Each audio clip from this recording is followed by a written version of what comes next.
My parents always taught me to care about the planet. And it wasn't until I went to college that I really started to think about all of my actions and how they were affecting the planet in different ways.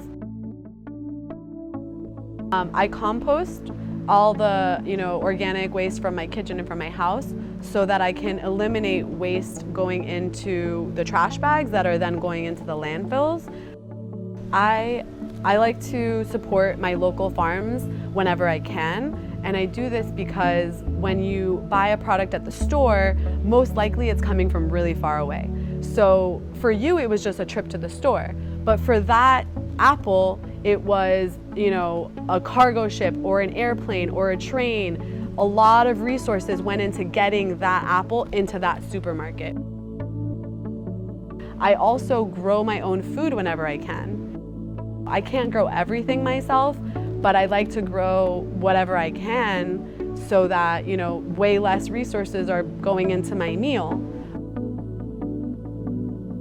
I always like to think about this story. It's an African story about a fire in the forest, and all of the animals in the forest flee because, there's this big fire, and they're watching the forest go up in flames, and there's this little hummingbird, and she's like, what can I do? What can I do? And she takes a drop of water in her beak and drops it onto the flames and goes back for another drop and drops it onto the flames. And the elephants and the wild boar and all of these other massive animals are watching the hummingbird and asking her, what are you doing? You're crazy.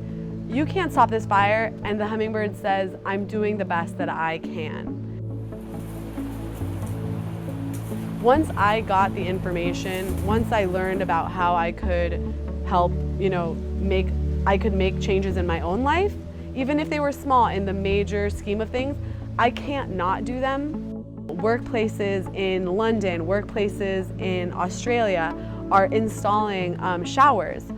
They encourage everyone to bike to work, and when the people get to work, they can shower, they can get ready for work and start fresh. Maybe, those changes can start happening in this country where employers start encouraging their employees to bike to work because they know that it's healthier for their bodies, for the planet, for their company in the end. We are all consumers and there's nothing we can do to change that, but we can change the way that we consume. We can change what we consume, how much we consume, and we can make our decisions with the earth in mind.